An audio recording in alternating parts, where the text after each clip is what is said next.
Hello student, हम discuss करने जा रहे हैं यूजीसी नेट होम साइंस का सिलेबस। इंपॉर्टेंट है। अभी आपका जो एग्जाम होने वाला है, साल में 2 बार होता है, तो जो एग्जाम होने जा रहा है आपका, पहले उसकी रणनीति बनाने से पहले एक बार ये जानना जरूरी होता है कि उसका सिलेबस क्या है, क्या पाठ्यक्रम है। तो आज हम जो डिस्कस करने जा रहे हैं वो यूजीसी नेट या NTA UGC net home science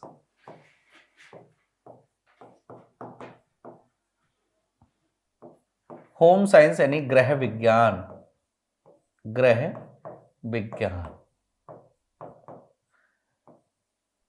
UGC net यानी यूनिवर्सिटी ग्रांट कमीशन के द्वारा नेशनल एलिजिबिलिटी टेस्ट यानी राष्ट्रीय पात्रता परीक्षा का जो एग्जाम है होम साइंस में, वो जिन्होंने एमएससी होम साइंस या किसी भी ब्रांच में पर्टिकुलर होम साइंस की किया है, या तो फिर उन्होंने एमए होम साइंस से किया है, अपेयरिंग है तब भी फॉर्म डाल सकते हैं, कोई कंफ्यूजन आपको नहीं होगा।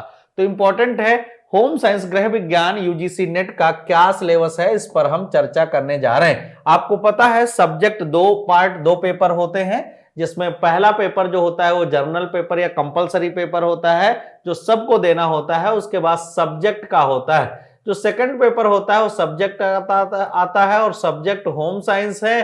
तो होम साइंस में करीब 10 यूनिट आती हैं, डिफरेंट यूनिट होम साइंस की आपको पूछी जाती हैं। तो सिलेबस में जो पहली यूनिट है उसका नाम है खाद्य एवं पोषण, फूड एंड न्यूट्रिशन पहली यूनिट है। फूड एंड न्यूट्रिशन की अगर हम बात करें तो इसमें पहली यूनिट में हम क्या पढ़ेंगे? पहली यूनिट में हम सबसे पहले फूड एंड न्यूट्रिशन साइंस के बारे में या फूड साइंस के बारे में स्टडी करेंगे।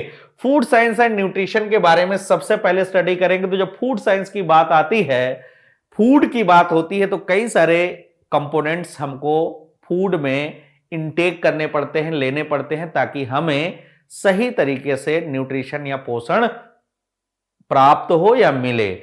तो भोजन में जब आप भोजन की बात करते हो तो carbohydrate, protein, fat, vitamins, minerals और रफेज एंड वाटर की जरूरत पड़ती है। अगर इसमें से कोई भी कंपोनेंट अगर कम है तो वो बैलेंस्ड डाइट नहीं होती, अनबैलेंस्ड डाइट हो जाती है। कम ज्यादा है तब भी दिक्कत पैदा होती है। तो इंपॉर्टेंट आपके लिए क्या है कि पहली यूनिट में पहला टॉपिक जो सबसे मोस्ट इंपॉर्टेंट है वो आपके सामने है। उसके बाद खाद्य यानी फूड के क्या लक्षण में 2 फिजिकल प्रॉपर्टी और केमिकल प्रॉपर्टी हमें स्टडी करनी है। फूड की फिजिकल प्रॉपर्टी, फिजिकल वो देख करके कैसा लगता है, उसकी क्वालिटी कैसी है। फिर उसकी केमिकल कंपोजिशन में हम देखते हैं कितने % प्रोटीन है, कितने % फैट है, कितने % उसमें सॉल्ट्स या मिनरल्स पाए जाते हैं, या प्रोटीन का अमाउंट क्या है, या कार्बोहाइड्रेट का अमाउंट क्या है, ये प्रॉपर्टी हम देखेंगे। फिर हम क्वालिटी ऑफ फूड, खाद्यों की गुणवत्ता और उनका इवैल्यूएशन करेंगे, व्यक्तिपरक और वस्तुपरक, इंडिविजुअल लेवल पर और सब्जेक्टिव लेवल, दोनों चीजों पर हमें यह बात देखनी जाननी पड़ेगी कि फूड की क्वालिटी कैसी है। फूड क्वालिटी, फूड तो सब होता है, आपको ढाबे पे मिलता है, 12 रुपए में भी छोला भटूरे आप खा लेते हो खरीद करके फुटपाथ से। क्या उसकी क्वालिटी एक्चुअल, उसका ऑयल कैसा है, उसमें और जो चीजें कंपोनेंट यूज हो रहे हैं वो कैसे हैं, उनकी क्वालिटी क्या है, उसमें क्या डाला जा रहा है, किस टेम्परेचर पर पकाया जा रहा है, कितने दिनों से वो रखा हुआ है, किस कंडीशन में रखा हुआ है, ये जानना। आपने देखा होगा कई बार बारातों में जाते हो, शादियों वगैरह में, खाना खा लिए, एकदम टेस्टी खाना है, मजा आ रहा है, खूब बढ़िया खा गए और सो गए। सुबह उठे उल्टी भी हो रही है और लूज मोशन भी हो रहा है, पेन भयंकर होता है। फूड पॉइजनिंग कितना डेंजरस डिजीज है, डेथ तक हो जाती है लोगों को। तो इंपॉर्टेंट है कि फूड क्वालिटी का हमें इवैल्यूएशन करना पड़ेगा। उसके बाद यहां पोषण तत्वों व अन्य भौतिक पैरामीटर पर फूड परीक्षण, ये यहां कि कोई फूड अच्छा और खराब कैसे है इसका मेजरमेंट करोगे, क्वालिटी चेक करोगे, कोई पैरामीटर्स होंगे, उनके आधार पर चीजों को देखोगे। फिर उनका एप्लीकेशन, पकाने और प्रक्रमण तकनीकों का प्रभाव हम देखेंगे। तो इंपॉर्टेंट है, यहां हम फूड की क्वालिटी को मेजर करेंगे, पर्टिकुलर पैरामीटर्स पे देखेंगे, जानेंगे। फिर यहां कई प्रकार के पिगमेंट्स हैं, फूड पिगमेंट हैं, और उनका क्या इंपॉर्टेंस है हमारी लाइफ में, उस पर स्टडी करेंगे। 6 नंबर है खाद्य मानक, फूड स्टैंडर्ड। आपने देखा होगा कई बार FSSAI या अलग प्रकार के ISI प्रमाणित या ब्रांडेड फूड मिलते हैं, उनके होलोग्राम आपने कई बार देखे होंगे। तो क्या होते हैं खाद्य मानक, उनके लिए कहां कहां से प्रमाण पत्र की जरूरत पड़ती है। खाद्य का सूक्ष्म जीव वैज्ञानिक सुरक्षा, कुछ माइक्रो ऑर्गेनिज्म होते हैं जैसे फंगस है, वायरस है, बैक्टीरिया है, उनको हम कैसे बचाएंगे, उन पर क्या। अब जैसे आपने कई बार अचार देखा होगा बरसात के दिनों में, या मॉइस्चर स्पेस में रख देने पर, धूप में ना रखने पर उसमें कई बार प्रॉब्लम्स, मुरब्बा है आपका और कई प्रकार का फूड मटेरियल है, तो उसमें जो प्रॉब्लम्स क्रिएट होती हैं कीट वगैरह, इंसेक्ट वगैरह से, उससे हम कैसे सुरक्षित करेंगे और कैसे फिर उनकी पैकेजिंग कैसी होगी, तो इस पर हम चर्चा करेंगे। खाद्य सेवा के परिप्रेक्ष्य में मीनू योजना, खाद्य लागत विश्लेषण एनालिसिस करने के लिए कि किस प्रकार का भोजन कितना कॉस्टली बनेगा, उसकी क्या प्रॉपर्टीज होंगी। नए नैनो टेक्नोलॉजी, ये एक नई टेक्नोलॉजी आई है जिसके माध्यम से आप क्या करते हैं, पर्टिकुलर फूड को और ज्यादा एडवांस और हेल्दी बना लेते हैं। तो इंपॉर्टेंट है नैनो टेक्नोलॉजी के बारे में, उसका क्या इंपॉर्टेंस है फूड प्रोडक्शन में, या उस पर हम स्टडी करेंगे। संस्था स्तर पर खाद्य सेवा का प्रबंधन, जैसे अस्पताल है, कोई हॉस्पिटल है, वहां पर किस तरीके से, क्योंकि वहां हॉस्पिटल है तो मरीज होंगे, पेशेंट है तो उनकी फूड अलग अलग डिजीज है, पता लगा पैंक्रियाटिक अल्सर है और उनको क्या खिला रहे हो, मिर्ची वाला भोजन खिला रहे हो, बहुत तला भुना भोजन खिला रहे हो, तो मरीज किस प्रकार का मरीज है, उसको कैसा भोजन चाहिए, ये हम उनका मैनेजमेंट देखेंगे। स्कूल इंस्टीट्यूशंस है, हॉस्टल फैसिलिटीज है, आजकल में MDM एक बड़ी योजना है भारत सरकार की, इसमें हम कैसे फूड को मेंटेन करेंगे। MDM एक इतनी बड़ी योजना है जिसमें कितने सारे फूड स्पेशलिस्ट का जरूरत पड़ेगा। कुछ सामाजिक और विशिष्ट ओकेजन्स होती हैं, संस्थाएं होती हैं, वो मैनेज करती कैटरिंग वगैरह का काम, उनको किन चीजों का ध्यान रखा जाना चाहिए। तो इंस्टीट्यूशन लेवल पर फूड मैनेजमेंट कैसे किया जाए, इस पर हम चर्चा करेंगे। आगे बढ़ते हैं। अब 10वीं यूनिट इसमें है रिसर्च से संबंधित। तो देखिए, किसी भी, ये जब से नया सिलेबस आया है UGC नेट का, तब से आपने देखा होगा हर यूनिट के साथ रिसर्च की एक्टिविटीज को जोड़ दिया गया है। रिसर्च का बेसिक फंडामेंटल एक जैसा ही है। एक जैसे का मतलब हमारा यहां यह है कि उसकी जो बेसिक कॉन्सेप्ट है, एक प्रॉब्लम होगी, प्रॉब्लम हाइपोथेसिस होगी, डेटा कलेक्शन होगा, डेटा एनालिसिस होगी, और डेटा एनालिसिस के बाद हम जनरलाइजेशन पर जाएंगे। तो हम फूड यूनिट या फूड एंड न्यूट्रिशन से रिलेटेड जो यूनिट है उसमें क्या रिसर्च कर सकते हैं, उसकी नीड क्या है, उसका रिलीवेंस क्या है, उसका स्कोप क्या है, इस पर डिटेल में जानेंगे। तो ये पहली यूनिट होगी UGC नेट में फूड एंड न्यूट्रिशन, जिसमें 10 सब यूनिट हैं, यानी 10 सब टॉपिक हैं, उन पर हम चर्चा करेंगे। आगे बढ़ते हैं और दूसरी यूनिट की तरफ। दूसरी यूनिट क्या कह रही है, पोषण एवं आहार विज्ञान, न्यूट्रिशन एंड फूड साइंस। दूसरा जो है वो डिफाइन कर रहा है। दूसरी यूनिट जो है उसमें बताया गया है, कहा गया है कि न्यूट्रिशन एंड फूड साइंस के बारे में आपको पढ़ना है या बताना है। न्यूट्रिशन या फूड साइंस की अगर हम बात करें तो इंपॉर्टेंट है, इसको कैसे हम चीजों को समझेंगे और जानेंगे कि पहले में हम यहां फूड ग्रुप्स की स्टडी करेंगे।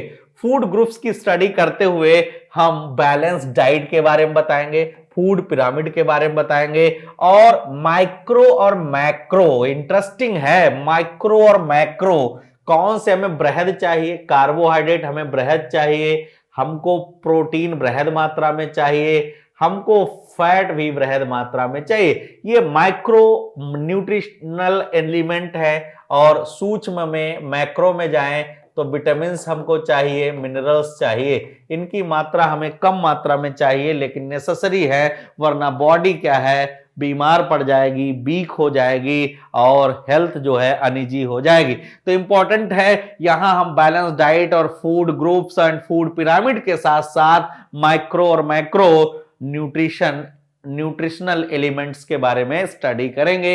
इसके आगे बढ़ेंगे तो पोषक तत्वों के बारे में न्यूट्रिशन एलिमेंट की बात करेंगे, उनकी भूमिका क्या है और इंडियन न्यूट्रिशन सिस्टम में वो कैसे रिलेट करते हैं, उनकी कमियां क्या है, डिमेरिट्स क्या है, पोषक तत्वों की नीड क्यों है। पब्लिक हेल्थ पोषण, पब्लिक हेल्थ के लिए जो न्यूट्रिशन की कंडीशन है वो कैसी होनी चाहिए।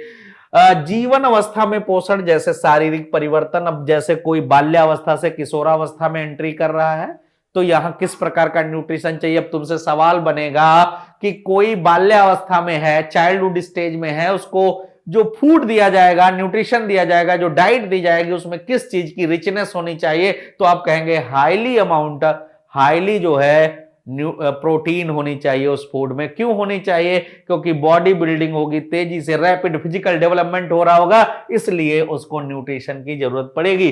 ग्रोथ एंड डेवलपमेंट के लिए क्या नेसेसरी है? जीवन में पर्याप्त पोषण की आवश्यकता और दिशा निर्देश। किसी को घी खाना अच्छा लगता है लेकिन वो इतना घी खा ले रहा है कि उसका वजन 75 किलो हो गया। अब 75 किलो एज है, वजन हो गया, वेट हो गया और उसकी 5 पॉइंट समथिंग लंबाई है, फैट हो जाएगा 15 किलो, यानी बहुत भारी शरीर हो जाएगा, उसकी हड्डियां बेकार जाएंगी, बीमार हो जाएगा। तो वहां हमें न्यूट्रिशन संबंधी क्या सरोकार और डायरेक्शन है, इनकी जरूरत है। फिर यहां हम कम्युनिटी न्यूट्रिशन की बात करेंगे।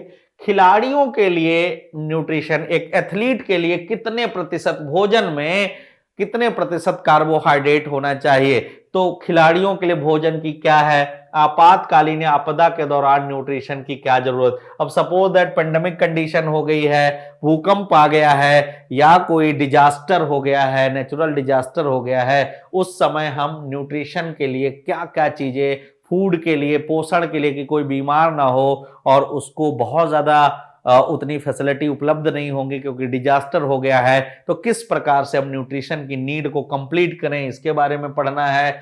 फिर यहाँ वही टेक्निक्स और मेथड स्टडी करना है पोषण से रिलेटेड।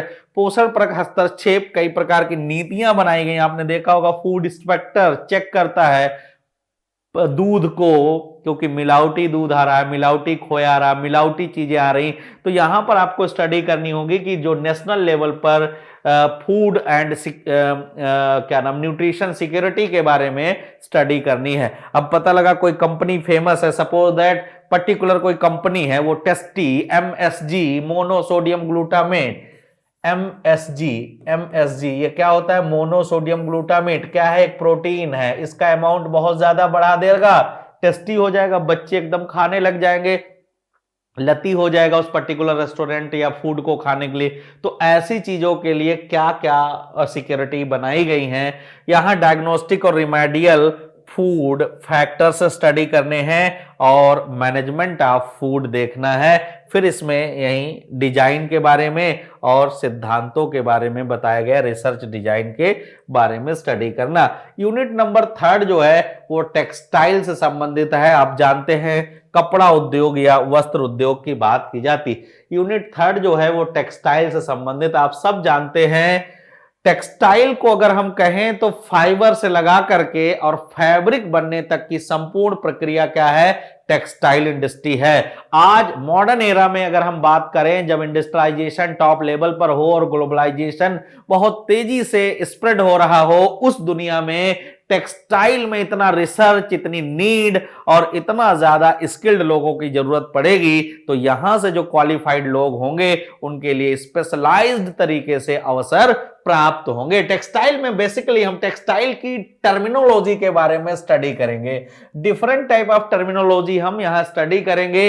यहां रेशा है, धागा है, बुनाई है, वस्त्र इत्यादि रेशों का वर्गीकरण, मैन मेड कौन होते हैं, वेजिटेटिव टाइप के कौन से होते हैं, एनिमल कौन से होते हैं, प्रोटीन कौन है, सेलुलोज कौन है, इनके हम पूरे क्लासिफिकेशन के बारे में स्टडी करेंगे टेक्सटाइल की।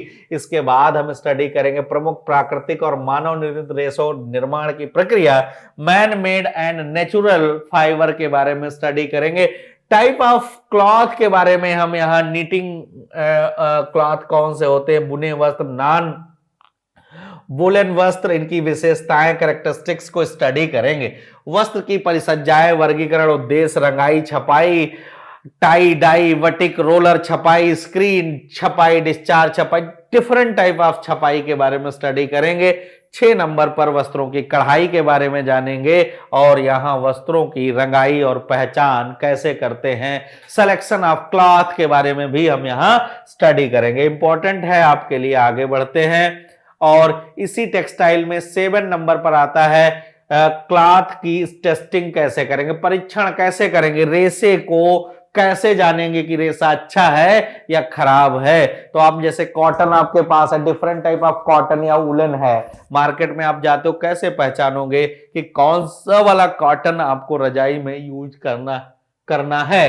तो वस्त्रों के परीक्षण की आवश्यकता यहां पर है और वस्त्रों का पर्यावरण हितैषी, कई आजकल मैन मेड वस्त्र आ रहे हैं, कपड़े आ रहे हैं जो इन्वायरमेंट के लिए हार्मफुल हैं। वस्त्र व परिधान के क्षेत्र में हाल ही में क्या विकास हुआ है, नैनो टेक्सटाइल, टेक्निकल टेक्सटाइल के बारे में बहुत एडवांस चीजें यहां पर स्टडी करनी है। नैनो टेक्सटाइल के द्वारा हम क्या कर रहे हैं, डिफरेंट टाइप ऑफ कपड़े बना रहे हैं क्लॉथ इंडस्ट्री के अंदर। तो इनमें फिर हम इसमें रिसर्च के बारे में, उनका गुणात्मक, एक्सपेरिमेंटल और एनालिटिकल रिसर्च को स्टडी करेंगे। ये यूनिट भी खत्म होगी, हम पहुंच रहे हैं चौथी यूनिट जो टेक्सटाइल का ही एक दूसरा पार्ट है, उसमें हम फंडामेंटल ऑफ टेक्सटाइल पढ़ेंगे और यहाँ एडवांस टेक्निक डिजाइन की हैं उनको स्टडी करेंगे। यहाँ नाप लेना कैसे है, अब नॉर्मली कैसे हम किसी की नाप लेते हैं, सपोज है शर्ट बनवाना है, कुर्ता बनवाना है, कुर्ती है, ब्लाउज है, पेटीकोट है, साड़ी है या और डिफरेंट टाइप के वस्त्र, अचकन वगैरह बनाना है, तो किस प्रकार से हम नाप लेते हैं, उसके लिए कौन कौन से पैरामीटर्स होते हैं, फीते की पहचान कैसे करते हैं, इन सब के बारे में हम एंथ्रोपोमेट्री में पढ़ेंगे। फिर परिधान निर्माण के उपकरण, अब सिलाई मशीन है, उसका रख रखाव कैसे करें, सिलाई मशीन के लिए बेसिक ऑयलिंग वगैरह का प्रोसेस क्या होता है, कैंचे कितने प्रकार के होते हैं, सिलाई मशीन कितने प्रकार की होती, किस प्रकार की सिलाई मशीन किस प्रकार के वस्त्रों या इंडस्ट्री के लिए सुटेबल होगी, इन पर हम स्टडी करेंगे। इसके बाद हम यहाँ डिजाइन के सिद्धांतों को पढ़ेंगे, परिधान निर्माण, उपयोग, परिधान के भाग व चित्रण के बारे में, फैशन की बेसिक शब्दावली को हम स्टडी करेंगे और यहाँ परिधान निर्माण की बेसिक टर्मिनोलॉजी की भी स्टडी करेंगे। तो ये एक यूनिट है, इसमें परिधान के रखरखाव इंपॉर्टेंट है। परिधान के रखरखाव की जब हम बात करते हैं तो इंपॉर्टेंट ये हो जाता है कि परिधान के रखरखाव की अगर बात करें तो वहां पर हम कपड़ों को धुलें कैसे, हम वॉशिंग मशीन में जो कपड़ों का धुलाई का प्रोसेस है वो कैसे यूज करें, हम कैसे एडवांस टेक्निक के द्वारा कपड़ों की जो रखरखाव है कि जैसे कपड़ों को धूप दिखाना है, कपड़ों को धुलना कैसे है, कपड़ों को तह कैसे करना है, इन सारी टेक्निक की हम स्टडी यहाँ पर करेंगे ताकि लॉन्ग समय तक कपड़े बेहतर तरीके से चल सकें। अगली यूनिट की तरफ हम बढ़ते हैं और अगली यूनिट क्या है उस पर हम स्टडी करते हैं। इंपॉर्टेंट है आपके लिए कि किस तरीके से हम कपड़ों के बारे में बताएंगे। यहाँ पर भी रिसर्च की बेसिक फंडामेंटल, यूनिट 5 की हम बात करें, यूनिट 5 में आते हैं तो यहाँ रिसोर्स, संसाधन व्यवस्था, वित्त, उपभोक्ता एवं सरोकार, यहाँ होम मैनेजमेंट की इससे रिलेटेड बेसिक व्यवस्था है। मैनेजमेंट क्या होता है इसके बारे में हम स्टडी करेंगे। तो मैनेजमेंट, उसके चरण, मुद्रा, स्थल प्रबंधन, अभिप्रेरणा, निर्णय लेना, प्रबंधन योजना के कार्य, पर्यवेक्षण, नियंत्रण, योजना, मूल्यांकन, परिवार, जीवन चक्र, परिवार के विभिन्न चक्र, संसाधनों की एवं उनका उपयोग, संसाधन वर्गीकरण, लक्षण, इनकी स्टडी करेंगे। प्राकृतिक संसाधन, भूमि, वन, जलवायु, इन सब के बारे में, नगर पालिका, कूड़ा प्रबंधन और धारणी, सस्टेनेबल डेवलपमेंट की बात करेंगे। सस्टेनेबल डेवलपमेंट, धारणी विकास की संकल्पना क्या है, इस पर होम मैनेजमेंट की बात हो रही है। यहाँ पर कंज्यूमर से रिलेटेड अवेयरनेस, कंज्यूमर क्या होता है, कंज्यूमर के राइट्स क्या होते हैं, इन पर स्टडी करेंगे। उनके एम्पावरमेंट, उनकी प्रॉब्लम्स, उनके राइट्स और ड्यूटीज को भी डिफाइन करेंगे। यहां उपभोक्ता सुरक्षा, कंज्यूमर सेफ्टी की बात होगी, और फिर यहां पर रिसर्च की बेसिक टेक्निक्स आएंगी, उन पर भी हम स्टडी करेंगे, देखेंगे। यूनिट नंबर 6 में एंट्री करते हैं। यूनिट नंबर 6 जो है वो आवासीय एवं आंतरिक डिजाइन है। यहां होम मैनेजमेंट के बाद होम डेकोरेशन से रिलेटेड एक्टिविटीज हम स्टडी करेंगे कि किसी घर के लिए क्या क्या नेसेसरी चीजें हैं, डिजाइन कैसा होना चाहिए, कला के तत्व कैसे होने चाहिए, और डिजाइन के सिद्धांत रचनाएं पढ़ेंगे। रंग, आयाम, रंग के मनोवैज्ञानिक प्रभाव। अब कोई ऐसा पेंट घर का करा दो जो बहुत टफ लगता हो। अब कमरे के अंदर अगर डार्क कलर आप करा लेते हैं तो कमरे का स्पेस क्या हो जाएगा, छोटा लगने लग जाएगा। कमरे में आप ज्यादातर देर तक रहते हैं। घर वह स्थान होता है जहां व्यक्ति दुनियावी कामों से फ्री होकर के सुकून से रहना पसंद करता है, इसलिए उसका डेकोरेशन कैसा होना चाहिए यहां पर हम स्टडी करेंगे। उनके पैरामीटर्स स्टडी करेंगे। आवास योजना क्या होती है, विभिन्न आय समूहों के लिए आवास का निर्माण कैसे किया जाए, इस पर हम स्टडी करेंगे। इसके साथ साथ हम इसमें यह भी जानेंगे कि ऊर्जा के स्रोत कौन से हैं, रिन्यूएबल और नॉन रिन्यूएबल एनर्जी के बारे में भी स्टडी करेंगे।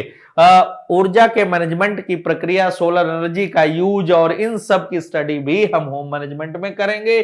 फिर है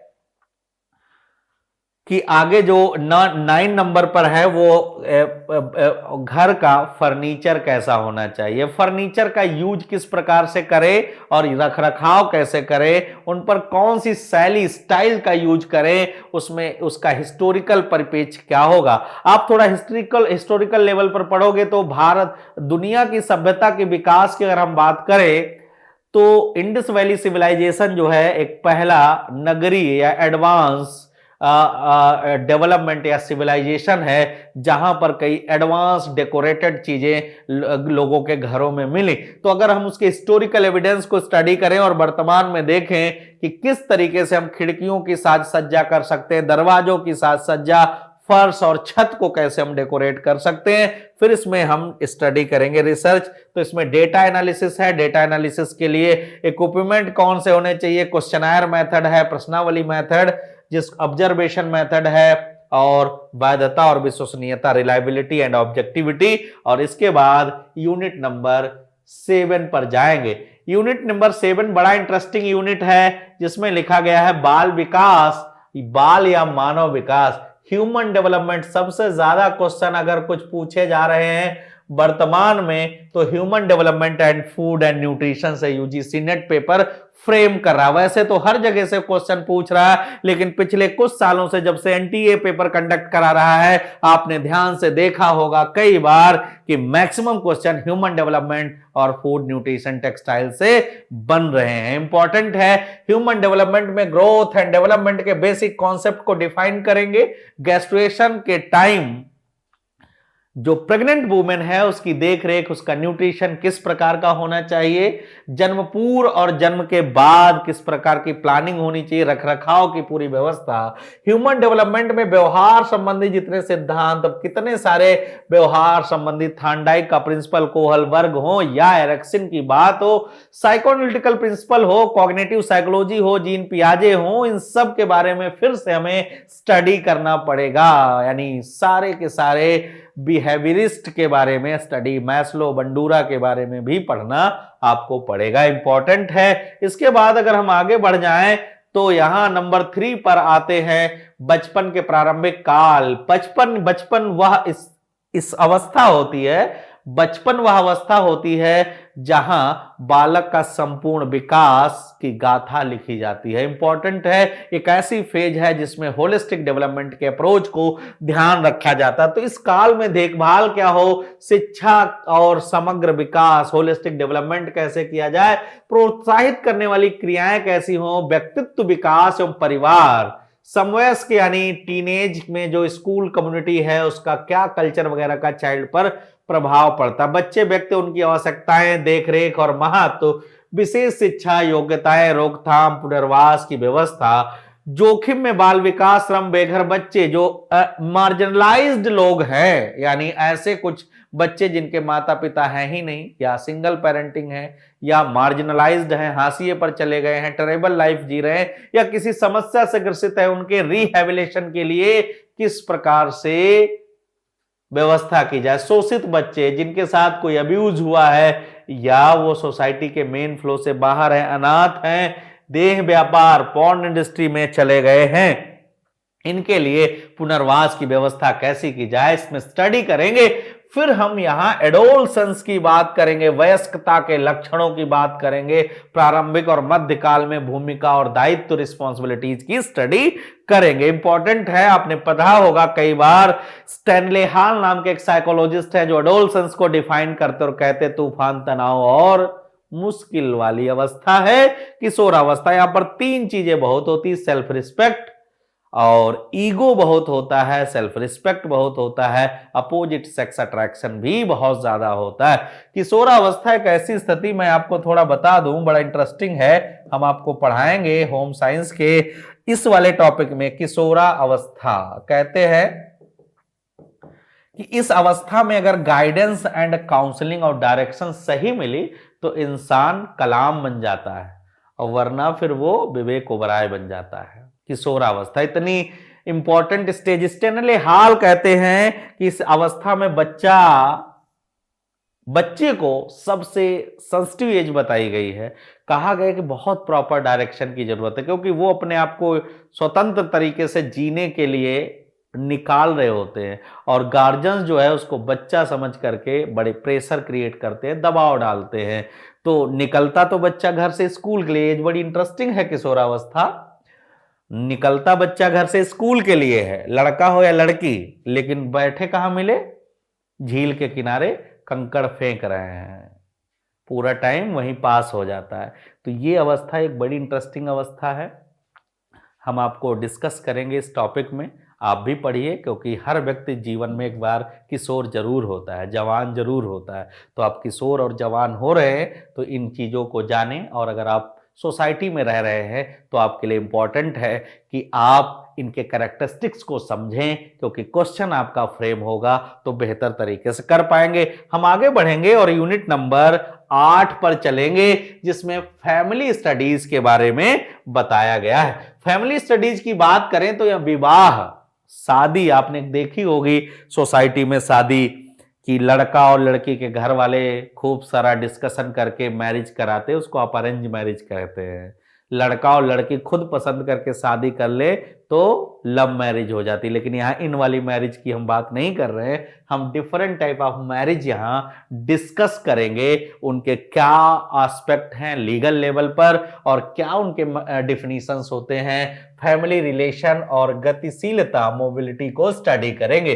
परिवार नियोजन, फैमिली प्लानिंग एक बहुत बड़ी, भारत जैसे देश में जहां दूधो नहाओ और पूतो फलो की स्थिति है, वहां तो नॉर्मली आपको फैमिली प्लानिंग और गर्भ निरोधक साधनों के बारे में डिटेल में खुलकर चर्चा करनी पड़ेगी, क्योंकि आज भी भारत जैसे देश में कई सारे लोग, पढ़े लिखे लोग, इन सब चीजों को बड़ा प्राकृतिक तरीके से समझते हैं और मानते हैं कि बच्चे होना ईश्वर की देन है। तो ऐसा नहीं है। अगर हम दूधो नहाओ और पूतो फलो वाली स्थिति में चले गए तो पोल्यूशन और पॉवर्टी दूर नहीं है, हम पर हावी हो जाएंगे, क्योंकि पॉपुलेशन का अनकंट्रोल ग्रोथ, पॉपुलेशन एक्सप्लोजन हो जाता है, विस्फोट की तरह हो जाता है, और वो विस्फोट क्या करता है, संसाधनों का शोषण शुरू करता है, दोहन शुरू करता है, जिससे क्या होता है, इस धरती के ऊपर मनुष्य दिखाई देंगे और धरती ग्रीन प्लेनेट के बजाय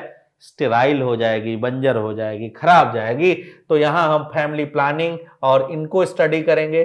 घरेलू हिंसा, ये एक बहुत बड़ा प्रॉब्लम है, इसके लिए कितना सारा लीगल लेवल पर सोसाइटी, एनजीओज काम कर रहे हैं। घरेलू हिंसा में बहुत सारी चीजें आज अवेयरनेस कमी की वजह से हम जान ही नहीं पाते हैं कि घरेलू हिंसा है क्या। यानी पति है और पत्नी को खूब कूट देता है तो उसका जन्म सिद्ध अधिकार है, ऐसा बिल्कुल भी नहीं है। घरेलू हिंसा की हम स्पेशलिटीज को स्टडी करेंगे तो चतुराई से किया गया मजाक भी घरेलू हिंसा का पार्ट बन जाएगा। तो चतुराई से किया गया मजाक घरेलू हिंसा की श्रेणी में तब आएगा जब आप अवेयर होंगे, इनकी स्पेशलिटीज और कैरेक्टरिस्टिक्स को स्टडी करेंगे। वैवाहिक असामंजस्य, झगड़े और समाधान, ये जो डाइवोर्स वगैरह का सीन है इसकी भी हम स्टडी करेंगे और लीगल डिस्कस करेंगे इस पर। माता पिता की शिक्षा, सकारात्मक पालन पोषण, समुदाय शिक्षा, कम्युनिटी एजुकेशन को भी स्टडी करेंगे। परिवार कल्याण कार्यक्रम, सोसाइटी वेलफेयर या फैमिली वेलफेयर, फिर मानव अधिकार और बाल अधिकार, महिला अधिकार और महिलाओं की लैंगिक भूमिका। बड़ा इंटरेस्टिंग है। जेंडर रोल यहां पर हम स्टडी करेंगे। जेंडर रोल की अगर हम बात करें तो इंटरेस्टिंग क्या है, जेंडर रोल की बात करें तो ये बड़ा डिस्क्रिमिनेटिव बिहेवियर को डिस्प्ले करता है कई बार कि महिला है तो घर में रहेगी, पुरुष है तो घर के बाहर रहेगा, महिला है तो स्त्रीत्व को फॉलो करेगी और पुरुष है तो मर्दानगी को फॉलो करेगा। तो ये जेंडर रोल, यहां जेंडर के अकॉर्डिंग जो भूमिकाएं बना दी गई हैं, इनके लिए क्या पैरामीटर्स हैं, इन पर स्टडी करेंगे। हम जीवन काल एवं देखरेख करने वाले दिशा निर्देश और उनके बारे में स्टडी करेंगे। जीवन काल विकास स्वास्थ्य कल्याण की स्टडी करेंगे और फिर रिसर्च की बात करेंगे। डेटा क्लासिफिकेशन, यहाँ टेबुलेशन वगैरह है और अनुमानिक आंकड़े हैं, रेशियो डेटा वगैरह की भी बात करेंगे। और अब बढ़ेंगे हम 9वीं स्टेज पर, जहां विकास हेतु संचार यानी कम्युनिकेशन एक पूरी की पूरी यूनिट है, कम्युनिकेशन की स्टडी करेंगे। आपको पता होगा कम्युनिकेशन की अगर हम बात करें तो सिंपली कह देते हैं किसी कोड को किसी मीडियम के द्वारा रिसीवर तक पहुंचाना, डिकोड करके फीडबैक प्राप्त करना, नोन एज कम्युनिकेशन। तो संचार की basic classification, model, principles, knowledge और उनके कुछ बेसिक कॉन्सेप्ट स्टडी करना है। संचार के मानवीय सिद्धांत, जनसंचार सिद्धांत, डिजाइन, संचार पद्धतियां, संस्कृति, संचार, इस पर हम कई प्रकार के मॉडल भी हैं उनकी स्टडी करेंगे। तो इसमें पूरा का पूरा हम लोग कम्युनिकेशन स्टडी करेंगे और इंपॉर्टेंट है इसमें हम मीडिया, गीत, कला, संगीत, कम्युनिकेशन के मीडियम, सोर्स, इन पर स्टडी करेंगे। सोशल मीडिया के बारे में स्टडी करेंगे, मोबाइल फोन वगैरह की, आईसीटी के बारे में, रेडियो और वीडियो के बारे में भी हम स्टडी करेंगे। इसके बाद इसमें भी रिसर्च होगा और आखिरी और लास्ट यूनिट की तरफ बढ़ेंगे जो आपकी सबसे छोटी यूनिट के रूप में है, उसका नाम है 10 नंबर यूनिट है और उसका नाम है विकास प्रबंध समुदाय विकास। यानी यहां हम एक्सटेंशन एजुकेशन की बात करने जा रहे हैं, यानी यहां हम कम्युनिटी डेवलपमेंट की बात करने जा रहे हैं। आपने देखा होगा सोसाइटी में कम पढ़े लिखे लोग या इलिटरेट जो अपना जीवन स्तर बहुत खराब जी रहे हैं, उनको नॉन फॉर्मल एजुकेशन के माध्यम से उनकी पोटेंशियल में स्किल को डेवलप कर देना ताकि कम्युनिटी डेवलपमेंट हो सके और उनका जीवन स्तर बेहतर हो सके, एक्सटेंशन एजुकेशन का पार्ट है। तो यहां विस्तार से ऐतिहासिक परिप्रेक्ष्य उसका स्टडी करेंगे, हिस्टोरिकल लेवल पर ये कैसे आया, क्या तरीके थे, इन पर स्टडी करेंगे। फिर हम उनके ऑब्जेक्टिव की स्टडी करेंगे, उसके दर्शन, फिलॉसफी को भी पढ़ेंगे, इंपॉर्टेंट है। इसके बाद हम स्टडी करेंगे यहां पर उनका विकास कैसे हुआ, उनका कैरिकुलम कैसा है, उनका लर्निंग प्रोसेस और ऑब्जेक्टिव क्या है। फॉर्मल एजुकेशन, एडल्ट एजुकेशन के बारे में जानेंगे और उसका हिस्टोरिकल पर्सपेक्टिव क्या है, इस पर भी स्टडी करेंगे। मानव संसाधन विकास के लिए प्रशिक्षण, कौशल विकास, सामर्थ्य निर्माण, प्रशिक्षण की विधियां, इन पर स्टडी करेंगे। समुदाय, कम्युनिटी डेवलपमेंट और उसकी योजनाएं स्टडी करेंगे।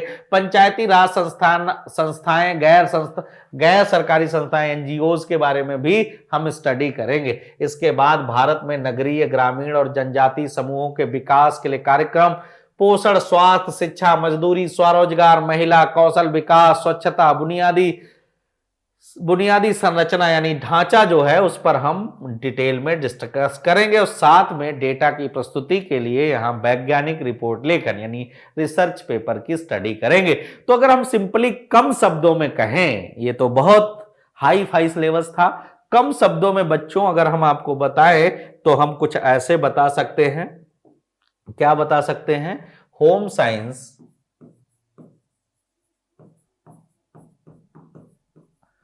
साइंस यूजीसी नेट अगर आप प्रिपेयर कर रहे हैं यूजीसी नेट फॉर्म आने वाला है, जल्दी फॉर्म आएगा और आप भरेंगे।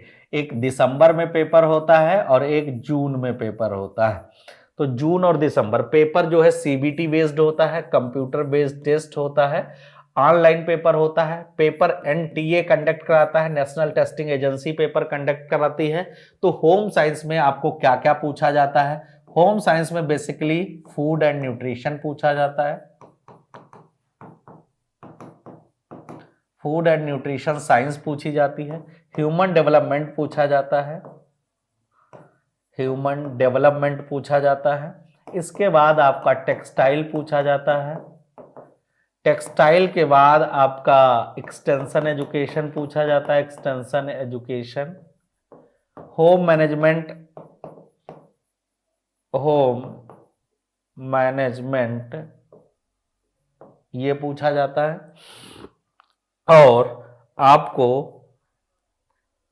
होम साइंस के कुछ बेसिक कॉन्सेप्ट, होम साइंस के बेसिक कॉन्सेप्ट, तो अगर 12th से लगाकर कक्षा 10th से लगाकर 10th से 12th तक की एनसीईआरटी प्लस आपका बीए या बीएससी प्लस आपका एमए या एमएससी, इस पर अगर आपकी पकड़ है, अगर आप तैयारी करते हैं तो आप बेहतर तरीके से नेट जेआरएफ क्वालिफाई करेंगे। मैं आपको इस बात को बड़ा रिस्पॉन्सिबिलिटी से कह रहा हूं कि अगर आप चाहते हैं बहुत सिस्टमेटिक तरीके से यूजीसी नेट की तैयारी करना, तो जो दिए गए नंबर हैं इन पर आप कॉल करो और हमारे कंप्लीट कोर्स को आप परचेज करो, जिसमें हम आपको डिटेल में वीडियो लेक्चर के साथ ऑनलाइन मोड में और कई प्रकार के इंटरेक्टिव क्लास लेकर के आपके अंदर वो कैपेसिटी डेवलप करेंगे, आपकी थॉट प्रोसेसिंग को बेहतर करेंगे, डिसीजन लेने की प्रॉपर्टी को अच्छा करेंगे और आपकी जो पढ़ने लिखने का तरीका है उसको एडवांस कर देंगे, ताकि आप नेट को आसानी से अचीव कर पाओ, नेट में अब बेहतर फाइट कर पाओ। क्योंकि बिना पढ़े यहां पर आपका कुछ होने वाला नहीं, यहां कोई ऐसा मैजिक या जादू नहीं होने वाला है कि यूजीसी नेट के लिए आप कोई किताब या पर्टिकुलर बुक आती हो और वो पढ़ करके क्वालिफाई कर लें। तो ये आप अपने मन से निकाल दीजिए। कम से कम 4 से 6 महीने आपको स्टडी करनी पड़ेगी और वो भी सिस्टमेटिक तरीके से, तभी आप यूजीसी नेट जेआरएफ का सपना जो है वो पूरा हकीकत में देख पाएंगे। तो मैं एक बार फिर आपसे कह रहा हूं कि अगर आप चाहते हैं होम साइंस यूजीसी नेट की कंप्लीट तैयारी, तो आप इस नंबर पर कॉल करके होम साइंस के लिए रजिस्ट्रेशन ओपन है और आप रजिस्ट्रेशन सुनिश्चित करिए, अपनी सीट को सुनिश्चित करिए और आज से ही अपनी पढ़ाई को कंटिन्यू करिए। बहुत बहुत धन्यवाद।